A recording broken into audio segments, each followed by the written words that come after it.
नमस्कार, MB news म्हणजे महाराष्ट्रातील बातमीपत्रामध्ये आपले स्वागत आहे। बातमी बघण्यापूर्वी आमच्या चॅनलला लाईक आणि सबस्क्राइब करायला विसरू नका।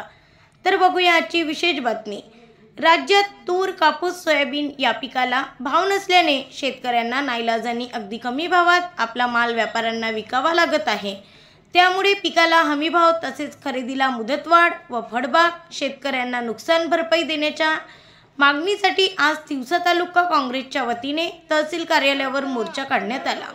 यावेळी महायुती सरकारच्या विरोधात घोषणा देत शेतकऱ्यांनी यावेळी संताप व्यक्त केला। ब्युरो रिपोर्ट, MB न्यूज, महाराष्ट्रातील बातमीपत्र तिवसा येथून आमचे प्रतिनिधी सुनील गुरमडे। शेतकऱ्याला न्याय मिळालाच पाहिजे, सातबारा कोरा झालाच पाहिजे, शेतकऱ्यांचा सातबारा कोरा झालाच पाहिजे। 2-3 महिन्यापूर्वी आपल्या इथं जे इलेक्शन झालं त्यावेळेस सरकारनं एवढे आश्वासन दिले होते शेतकऱ्यांना का तुमचा माल 6,000 रुपयानं सोयाबीन खरेदी करू, 9,000 रुपयानं कापूस खरेदी करू, संत्र्याला व्यवस्थित भाव देऊ। पण हे सरकारनं यातली कोणती मागणी पूर्ण केलेली नाही आहे। शेतकऱ्यांच्या जीवावर उठलेलं आहे, कोणत्याच मालाला भाव नाही आहे। CCIचं सेंटर आहे, त्यानंतर नाफेड आहे, हे सुरळीत चालू नसून त्यातही शेतकऱ्यांचं कसं आहे ते OTPचे प्रकरणं याच्यामुळं नोंदण्या झाल्या नाही। शेतकऱ्याचं एवढं अतोनात हाल होऊन राहिले, त्यामुळे या सरकारचं नेमकं शेतकऱ्यांच्या जीवावर उठलं की काय असा सर्व इकडे शेतकऱ्यामध्ये सरकारच्या विषयी रोष निर्माण होत आहे। सरकारनं CCI सेंटर आणि नाफेडचे सेंटर सुरळीत चालू करावे।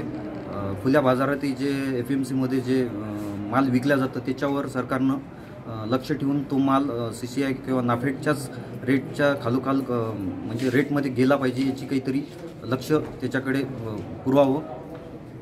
आज सर्व तालुक्यातील शेतकरी सोयाबीन, कापूस, संत्रा उत्पादक शेतकऱ्यांना आम्ही आज तिवसा तहसील कार्यालयावर धडक दिली।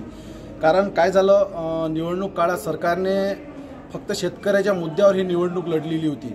इतकी यावेळेस महायुती सरकारला इतकं भरमसाठ यश या फक्त शेतकऱ्यामुळे या मिळालं। पण आज जर परिस्थिती बघितली, तूर, सोयाबीन, कापूस आज यांचे जर हाल जर बघितले, आज अक्षरशः 10 वर्ष अगोदर जे भाव होते आज ते भाव या ठिकाणी आज आपल्याला मिळत आहे। कारण का आज पाहायला आपण APMC आपलं नाफेड असो किंवा CCIमध्ये असो, आज लोकांच्या नोंदण्या करून त्यांचे सोयाबीन किंवा तुरी त्यांचे कपाशी खरेदल्या जात नाही।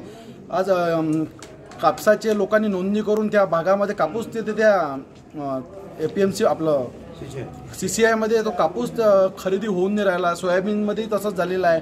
इतकं मोठं नुकसान शेतकऱ्यांनी सहन करावं कसं? कारण का सरकारनं जर आपलं धोरण बदलवलं त्याच्यापेक्षा मोठं आंदोलन आम्ही या लवकरात लवकर काळात आम्ही करणार आहे।